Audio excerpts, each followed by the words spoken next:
Meus irmãos, muita paz. Que o Mestre esteja conosco e nos ajude nessa caminhada de hoje, do pensar a doutrina, uma vez que é através da reflexão, do estudo, do pensar, que a gente vai entendendo as experiências da vida, vai entendendo os nossos sorrisos e as nossas lágrimas. Se nós não pudermos parar para refletir, a vida passa e a gente não amadurece, né? Vai rápido demais.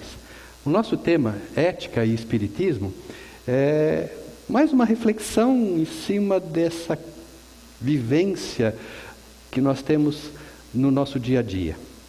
Não esgota o assunto. Falar de ética é buscar os gregos lá atrás, até hoje, então é um assunto que não se encerra. Falar de doutrina espírita não dava em 50 minutos para... Então eu só posso pontuar algumas coisas para a gente pensar juntos e refletir, tá? Vamos ver se... Para que lado? Tá certo. Isso. Sabe o trem que eles estavam falando?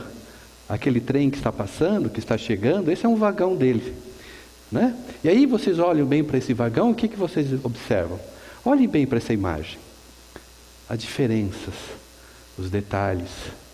Alguns estão ali na cadeira, outros estão com um cachorro. Olha, parece que aqueles cães que levam deficiências visuais, não é? Uns são jovens, outros nem tanto, outros ainda são crianças.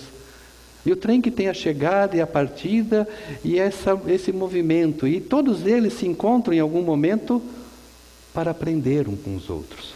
Nós estamos aqui com o único objetivo de aprender a conviver, de nos reconhecermos como seres espirituais e imortais, num processo de crescimento e de amadurecimento.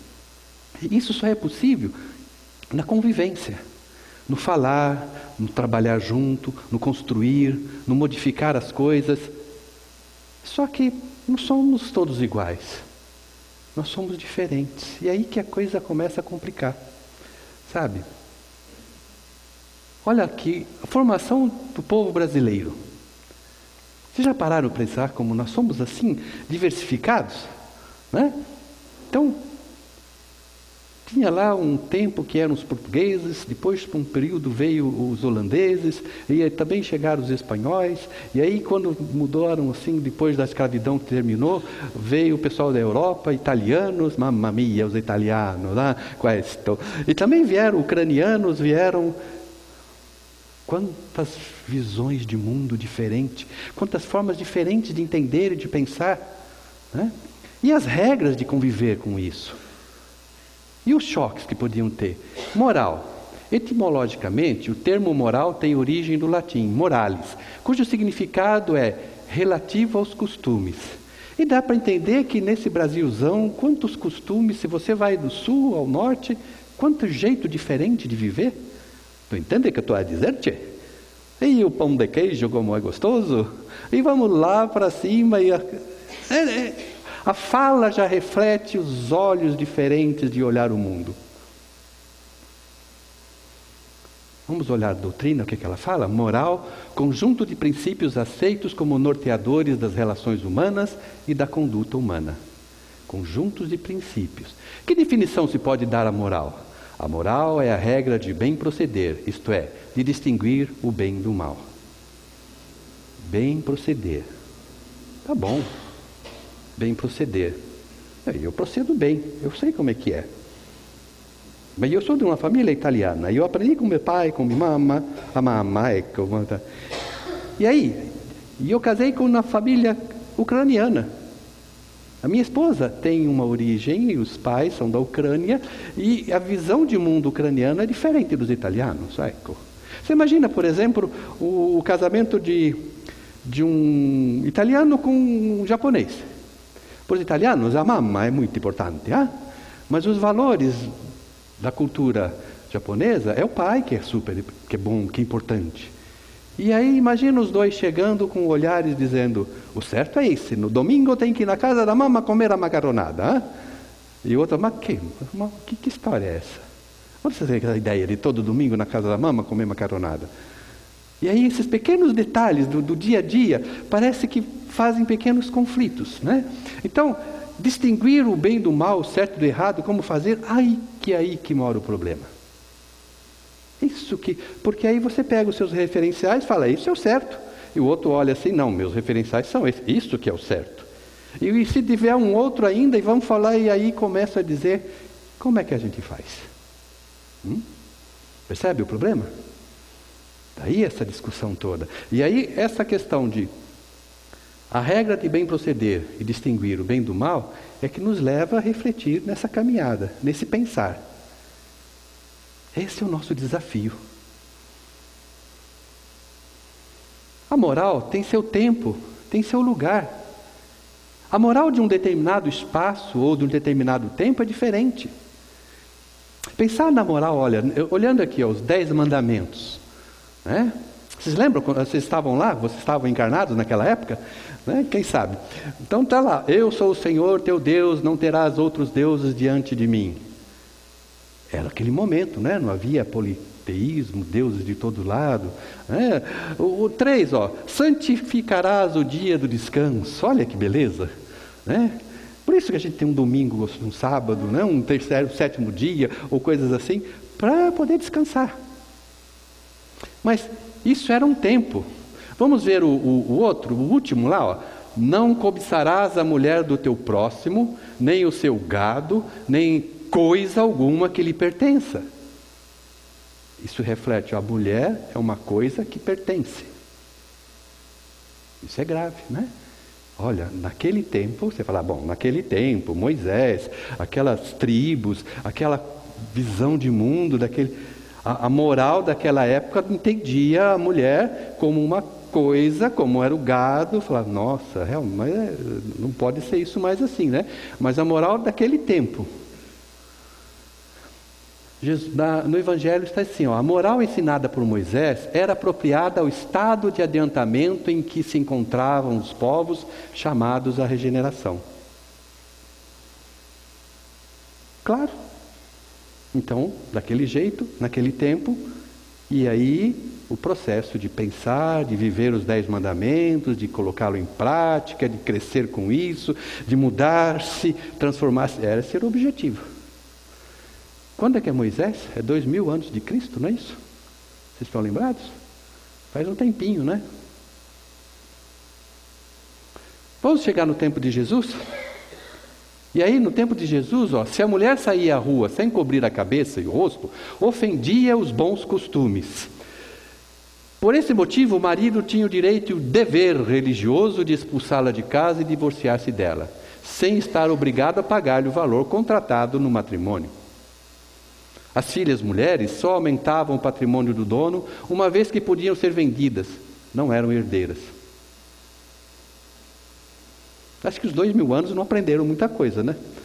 Faltou um amadurecimento nesse campo da visão humana, porque parece que não é bem assim. O que a doutrina fala? Que a gente vai e volta, e conforme o aprendizado e a necessidade, você encarna em feminino ou masculino, né? Mas parece que o lado feminino vem sofrendo uma dificuldade nesse caminhar. Isso então, são 2000 anos depois de Moisés, mais ou menos, certo? Infelizmente, a situação ainda não está muito favorável para as mulheres.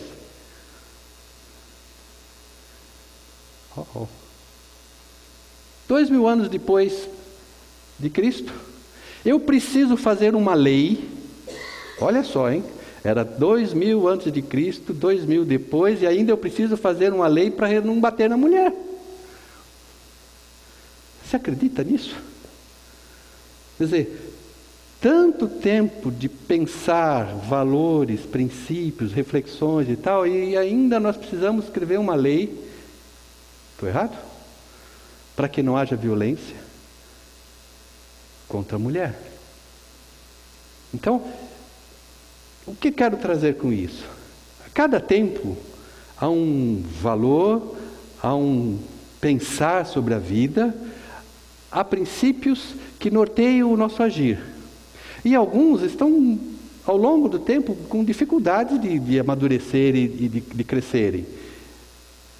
E darem realmente valor ao ser humano como um todo. E aí a gente precisa entender esse negócio de moral não era do certo, do errado, do fazer bem e fazer... Como é que essa coisa pode se modificar? Por quê? Porque parece ninguém pensou nisso. Né? Continuou ao longo do tempo de uma forma pesada. Então, olha aqui. Mundo dos valores. Ética é uma reflexão sobre. Moral é a ação efetiva.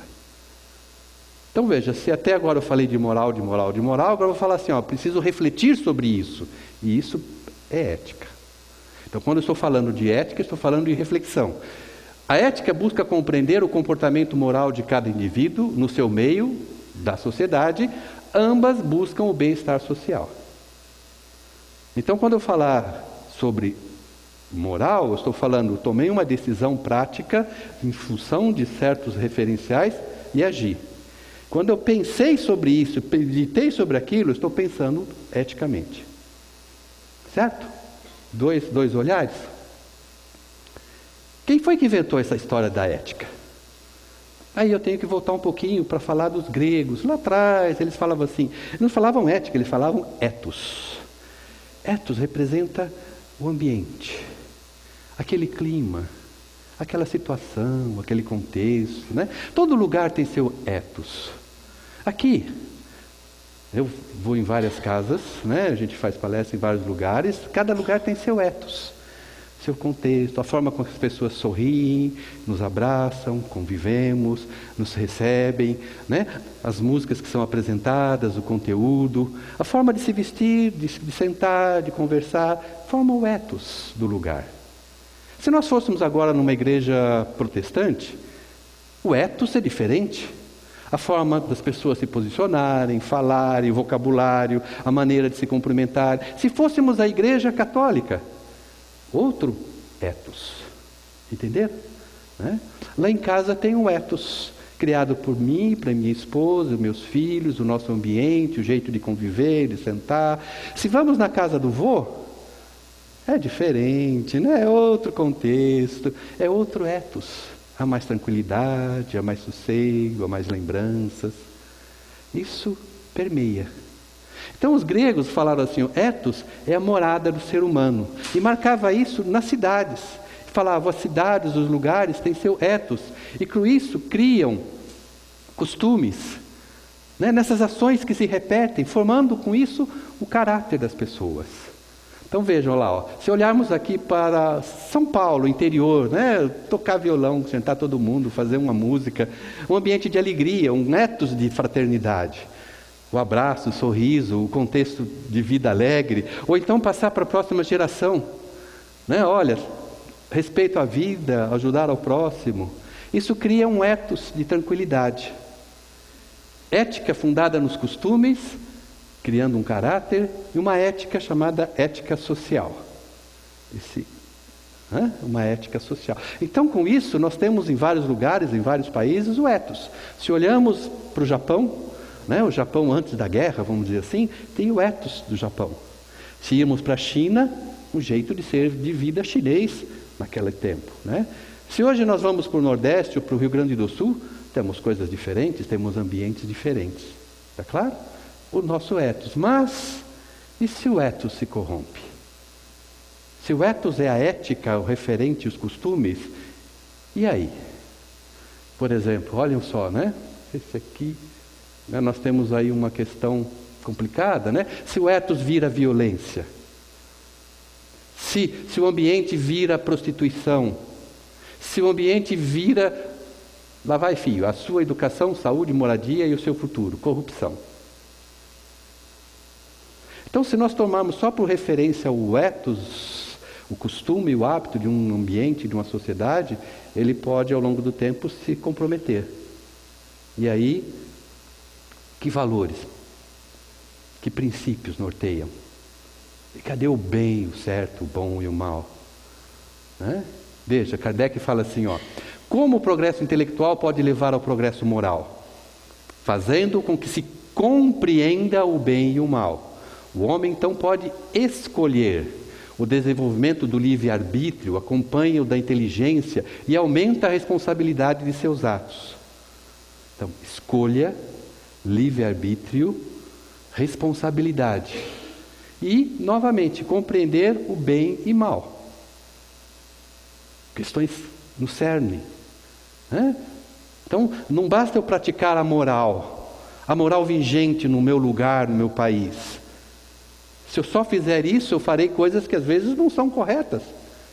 Que podem estar corretas no olhar daquele lugar, daquele ethos, mas que efetivamente não são boas, podem não ser adequadas.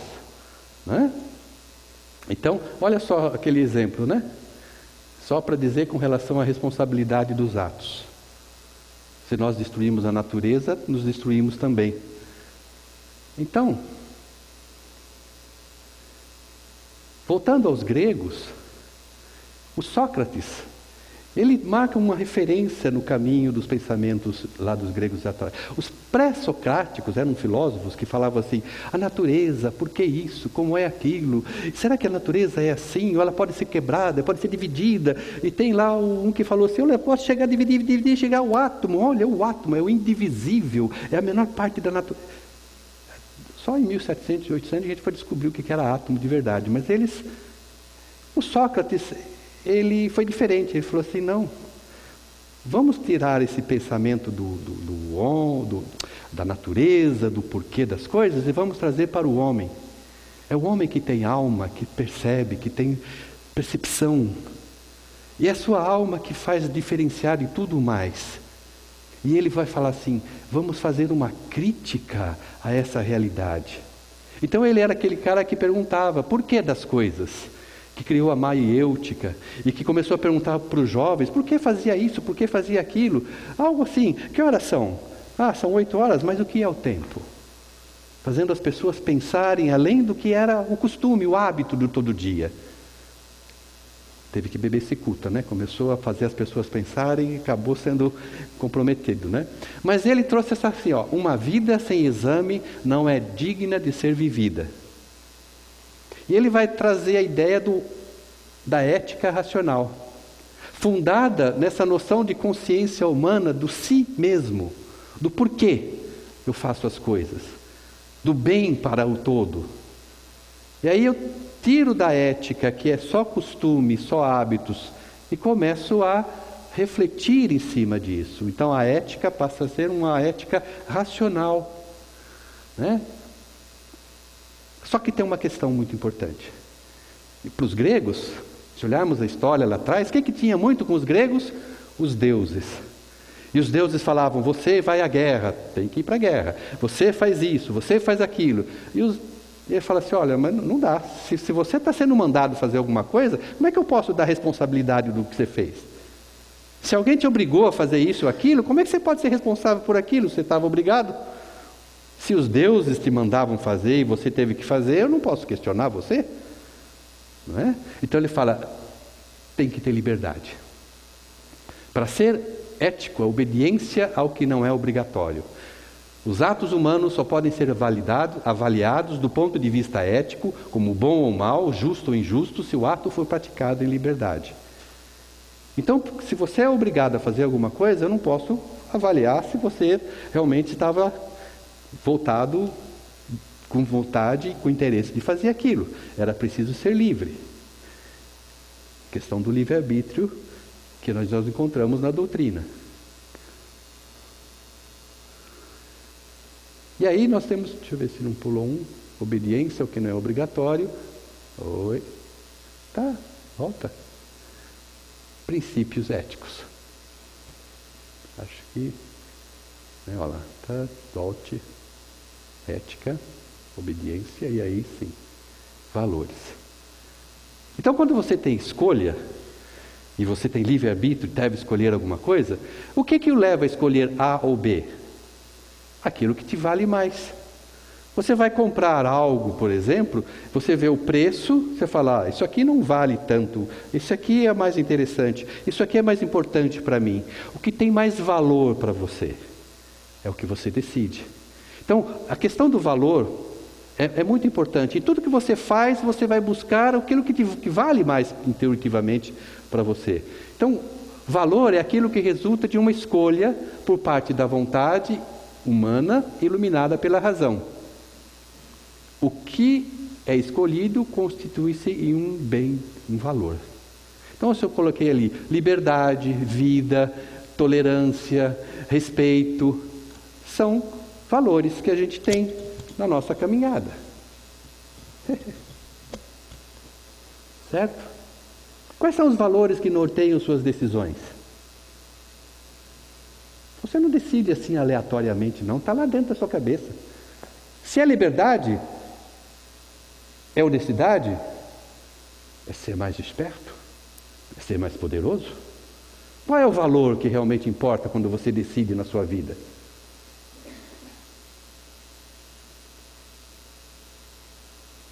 Se você tiver que discutir e pensar, aí você não decide. Fala, o que eu faço agora, meu Deus? Você não encontrou referencial de valor. A cada valor ético corresponde um princípio ético, ou seja, um imperativo, um convite à ação. Então, quando você tem um valor, isso te leva a agir de acordo com. Por exemplo, liberdade. Se o seu valor é liberdade, você vai querer que as pessoas sejam livres. Você vai respeitar o outro como um ser livre. Você não vai aprisionar as pessoas, nem psicologicamente, nem fisicamente. Você vai trabalhar pelo direito de liberdade de todos, pelo respeito a essa liberdade, porque é um valor para você. Se o valor é amor, tratar o próximo com liberdade, respeitar o outro como um ser livre, respeito, reconhecer o outro como diferente. A cada valor te leva a um princípio, que é o que você age. E é por isso que a gente fala assim muitas vezes com relação às pessoas, aquela pessoa é ética, porque você faz identificação dos valores pela forma como que ele age, pelos princípios que o levam a fazer. Então, se é uma pessoa que trata os outros adequadamente, divide e tal, é imparcial nas suas decisões, você fala, olha, ele é justo. Você fala, esse valor é importante para ele. Certo? A gente percebe isso nas ações.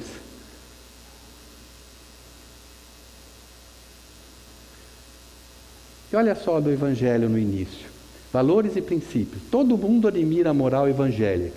Poucos a conhecem a fundo. E menos ainda a compreendem e sabem tirar-lhe as consequências.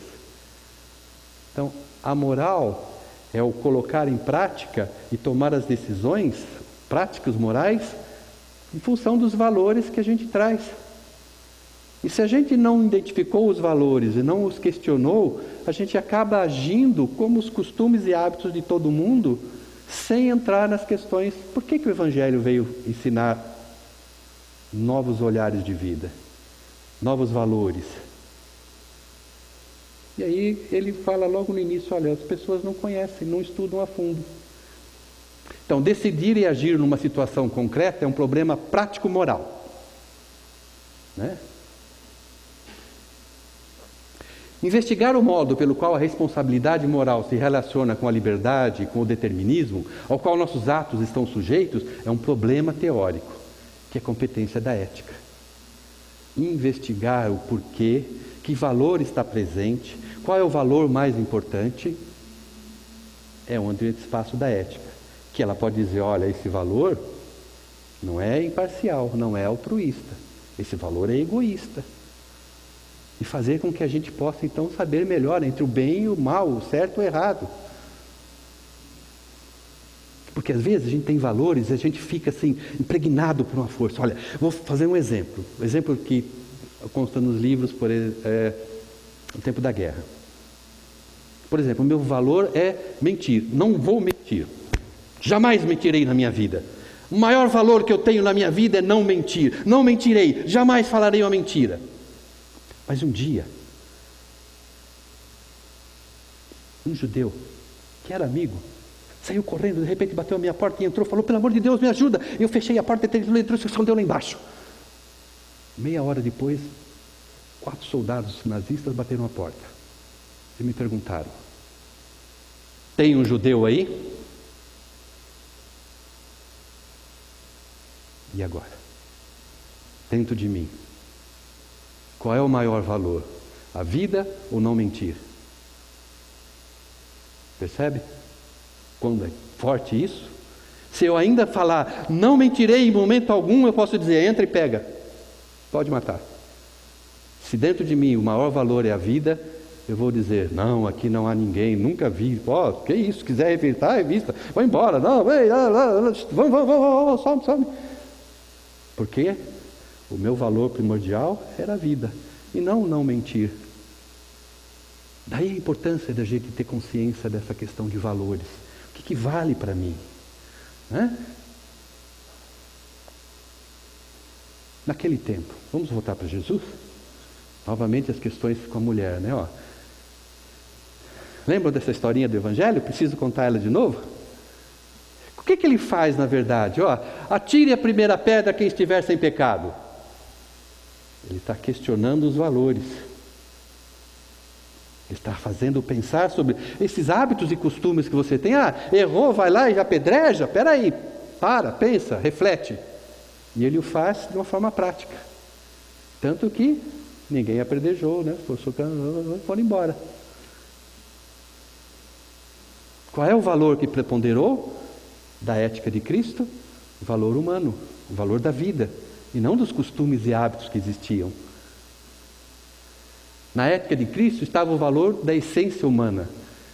O Evangelho é a humanização da vida, uma norma nova que nos torna mais sensíveis à dor do mundo e à felicidade das pessoas, caracterizando a sua origem divina. Então o Evangelho traz um valor muito forte. E mudar valores é difícil. Qual era o valor antes que a gente falava? Olha, se acontecer alguma coisa, ó, olho no olho, dente no dente. Falou? Não importa a vida, não importa nenhum contexto, não é? Olho no olho, dente por dente. E ele vem trazer um outro. E mudar valores é pedir uma reflexão muito forte.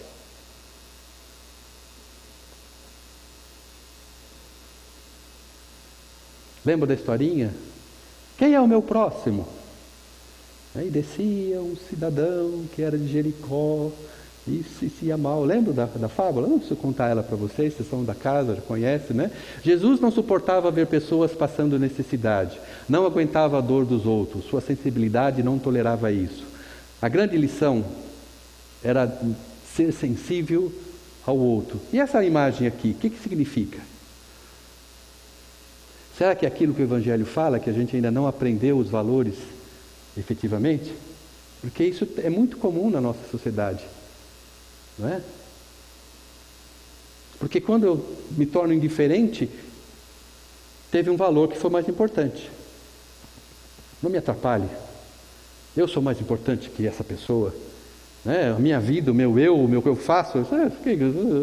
Então o valor aí é um valor não altruísta, não elevado. Então, bem-aventuranças, né? Bem-aventurados puros de coração, porque verão a Deus. Bem-aventurados humildes. Não fala no singular, mas no plural. Felicidade não se consegue isoladamente, mas comunitariamente. E aí esse é um valor grande, profundo de mudança. Entender isso, né? Significa que, independente da religião que a gente diga, bem-aventurados fazem referência aos que prestam ajuda, aos que têm coração puro e bom, aos que trabalham pela paz. Não precisa ter rótulo desse ou daquela filosofia, desse ou daquele partido, desse ou daquela religião, não é? É a aventurança do Cristo. E a gente identifica essas pessoas como, né, religiões diferentes, mas com valores que se refletem nos seus princípios de ações de vida. Como é ser uma pessoa ética? Aí vão trazer para a gente, para nós, olhar os hábitos e costumes em nosso contexto. Né? Que moral é essa praticada no dia a dia, ao nosso redor? Eu preciso parar e pensar. Né? Eu posso tentar colocar valores elevados e bons Então eu refleti sobre o que é feito. Eu não vou chutar o cachorro da rua, porque é um cachorro vira-lata. Mas eu posso levar água ou colocar alimento para que ele possa comer. Eu não preciso xingar a prefeitura ou fazer mas eu posso ajudar a recolher a poluição, o lixo. Eu posso mostrar que o meu valor é a comunidade, o equilíbrio. Né? Eu posso trabalhar com o próximo. Então eu preciso de um olhar crítico. Essa é a questão. É uma ação. Por que eu sou espírita? Porque eu tenho uma noção clara de que a vida continua, que a espiritualidade nos ajuda e que tudo que eu fizer de bom eu recebo de bom. O que eu fizer de errado eu vou acertar depois. Então, se eu for levado pelos usos e costumes do meu meio, alguém vai chegar lá em cima quando eu voltar e perguntar: mas você não pensou nisso? Você não refletiu sobre essas questões do dia a dia, da sua vida? Você nasceu naquele ambiente, naquele lugar, exatamente para poder ter noções daquela realidade. Por quê? Você não agiu. Princípios e valores da cultura brasileira. Vamos ver se a gente identifica alguma coisa errada aí?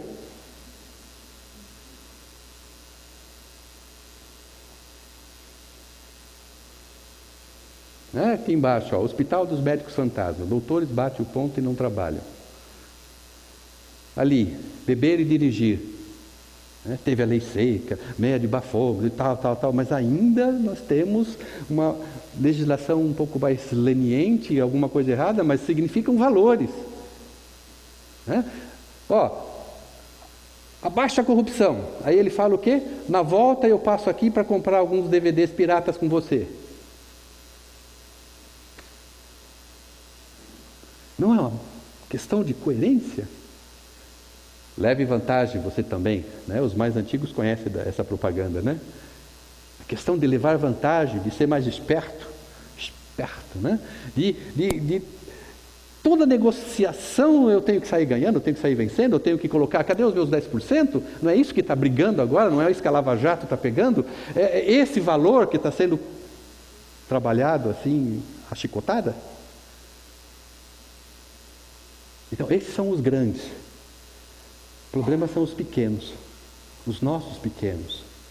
Que isso que nós vamos ser cobrados enquanto seres espirituais que reencarnamos aqui para o aprendizado, para a mudança, para a reflexão. Quando a gente chegar lá em cima, eles vão falar: então, você estava naquele meio, com aqueles costumes e hábitos, você pensou no que você fazia? Você pensou nas suas decisões? Né? Se eu pegar agora a doutrina espírita e falar: olha, que valores eu posso tomar como referência? Eu pego o homem de bem, que está no Evangelho, que está no Livro dos Espíritos. O verdadeiro homem de bem é o que cumpre a lei de justiça, de amor e de caridade, da sua maior pureza. E o homem de bem segue em frente. Não vou trabalhá-lo todo aqui. Mas cabe a nós falar assim: desses valores que são do homem do bem, onde é que eu estou me identificando, onde é que eu estou trabalhando, onde é que tem relação comigo? Será que eu sempre coloco a justiça como o valor mais importante? Ser justo.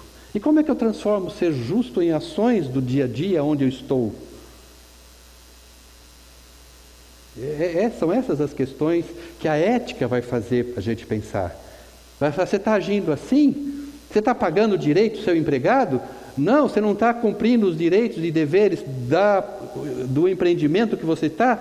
Onde estão os seus valores? Quais são os que te norteiam? Você é o empregado, está levando o material da sua empresa porque você acha que...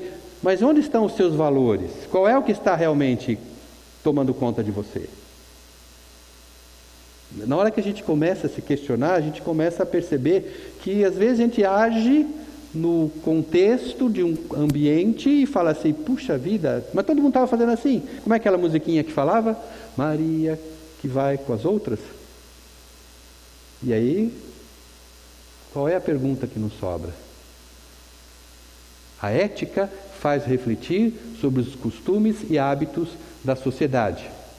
E quando o costume e hábito não têm os valores que são adequados, você deve questioná-los, não fazê-los, mudá-los, trabalhar isso.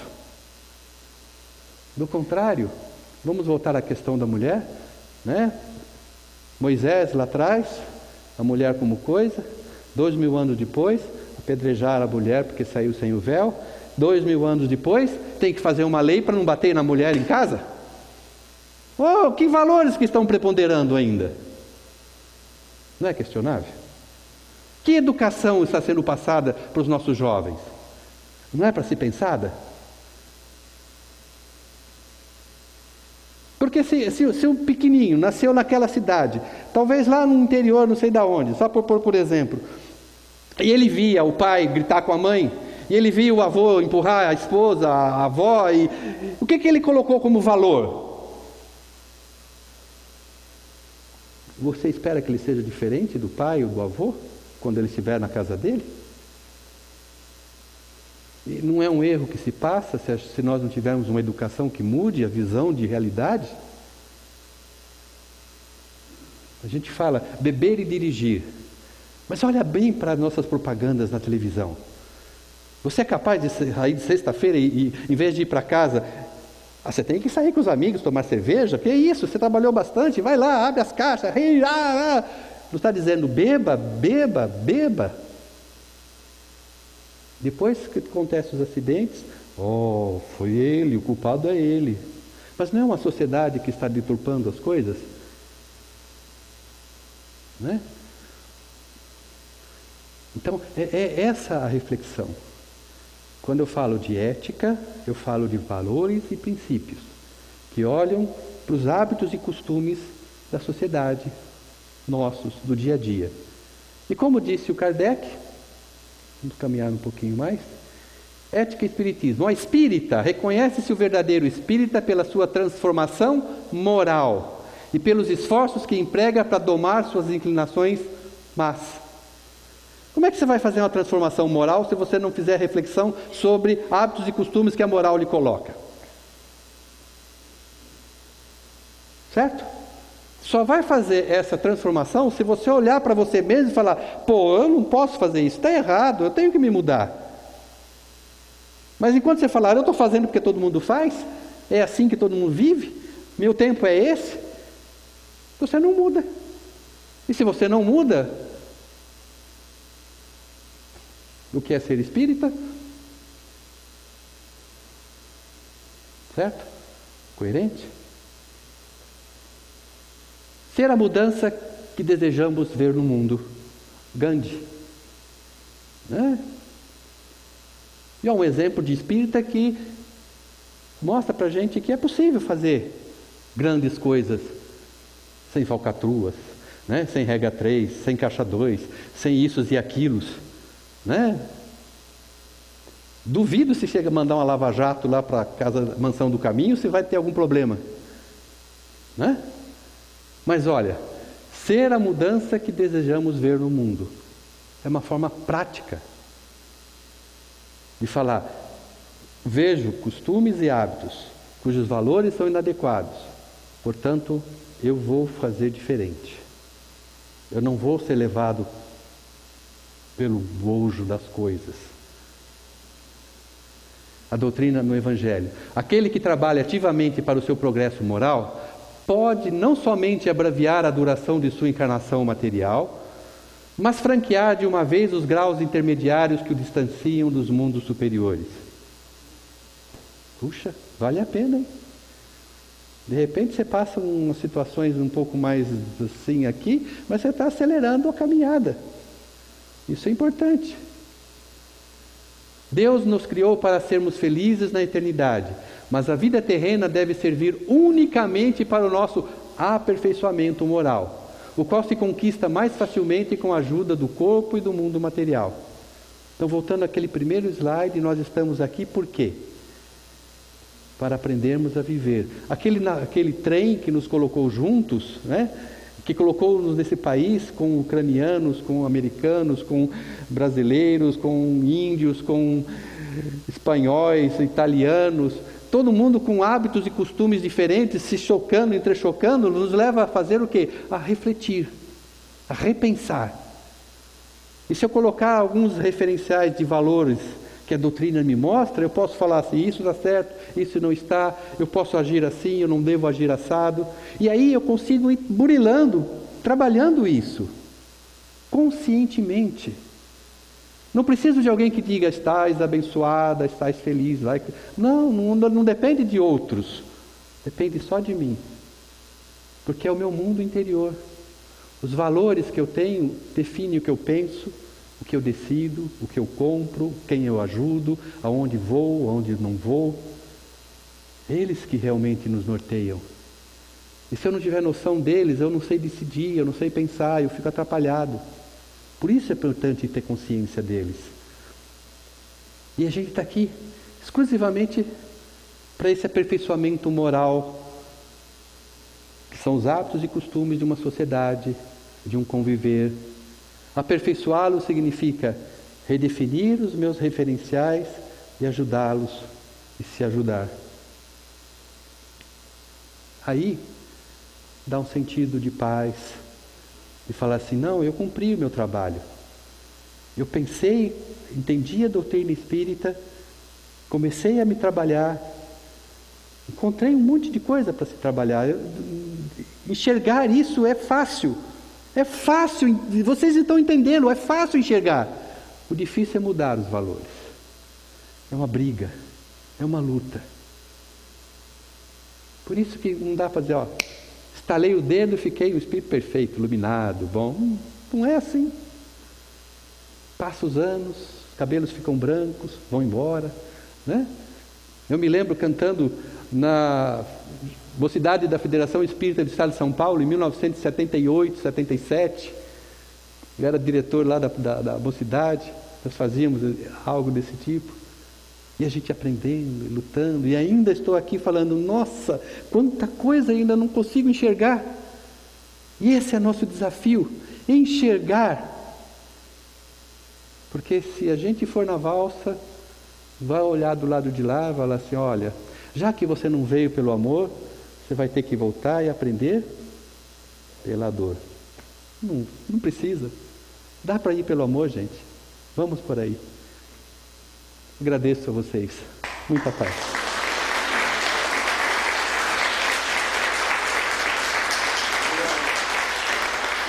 Posso dar um abraço, por favor?